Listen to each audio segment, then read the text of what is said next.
पुणे में मीडिया से बातचीत के दौरान महाराष्ट्र के उप मुख्यमंत्री सुरेंद्र पवार ने कहा कि पुणे में लगातार बारिश से हालत गंभीर बने हुए है। जिले में 22 स्थानों पर भूस्खलन हुआ है और 4 लोगों की मौत की पुष्टि हुई है, जबकि 4,568 लोगों को सुरक्षित निकाला गया। उन्होंने बताया कि राहत और बचाव कार्य युद्ध स्तर पर जारी है। कई इलाकों में स्कूलों की छुट्टी घोषित की गई है और लोगों से प्रशासन की सलाह का पालन करने की अपील भी की है। आपल्या या पुणे जिल्ह्यात सुरू असलेल्या अतिवृष्टीच्या पार्श्वभूमीवर आज मी सकाळपासूनच अर्ली मॉर्निंग सकाळपासूनच कलेक्टर साहेबांच्या आणि सगळं जिल्हा प्रशासन, पोलीस, महापालिका आणि सर्व संबंधित विभागाच्या वरिष्ठ अधिकाऱ्यांसोबत फोनवरून मी सविस्तर आढावा आणि माहिती घेत होते। नागरिकांची सुरक्षितता हेच आमचं सर्वोच्च प्राधान्य असून सर्व यंत्रणा 24 तास कार्यरत आहेत। ज्या भागांमध्ये पाणी साचलं आहे किंवा पूर्ण स्थिती निर्माण झाली आहे ते बचाव कार्य आणि मदत कार्य युद्धपातळीवर सुरू आहे असं सगळ्यांनी मला सांगितलं।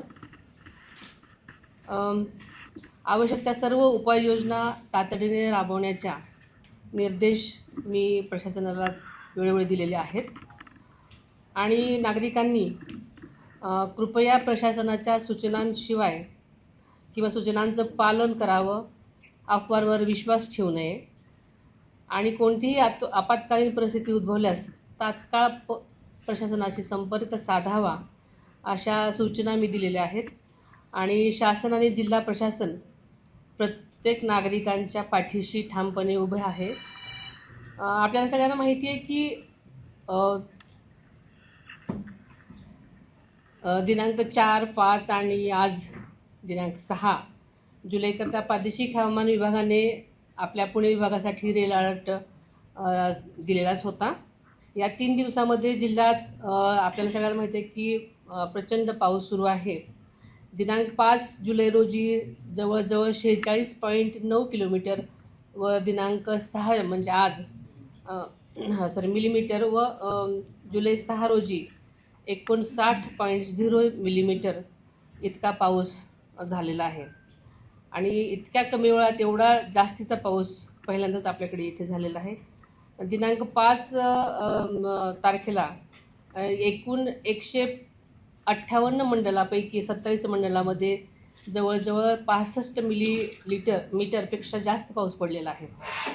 तसेच आज 6 तारखेला एकूण 158 मंडलापैकी जवळजवळ 27 मंडलामध्ये जवळजवळ 65 मिलीमीटरपेक्षा जास्त पाऊस पडलेला आहे आणि उद्या साधारणतः पुणे जिल्ह्यातील घाट परिसरामध्ये आपल्याला सांगायला हे वाटेल की अलर्टसुद्धा ऑरेंज अलर्ट देण्यात आलेला आहे। तसेच पुणे जिल्ह्यामध्ये 2 NDRF टीम, 4 PMRDA टीम, 300 स्थानिक आपदा मित्र, 5 स्थानिक संस्था आणि इतर मदत व बचाव कार्यासाठी यंत्रणा कार्यरत आहे। तसेच राज्य आपत्ती व्यवस्थापन कक्ष, जिल्हा व्यवस्थापन कक्ष, महानगरपालिका, PMRDA, पोलीस व सर्व शासकीय यंत्रणा यांच्या समन्वयातून आवश्यक ते सर्व मदत कार्य करण्यात येत आहे।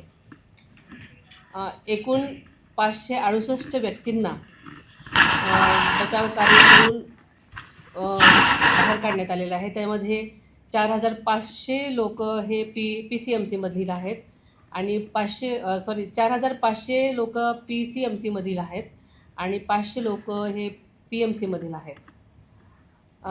उद्या 7 जुलै रोजी पुणे जिल्ह्यातील जुन्नर, आंबेगाव, खेड, मावळ, मुळशी आणि राजगड व भोर तालुक्यातील ऑरेंज अलर्ट देण्यात आलेला असून 7 म्हणजे उद्या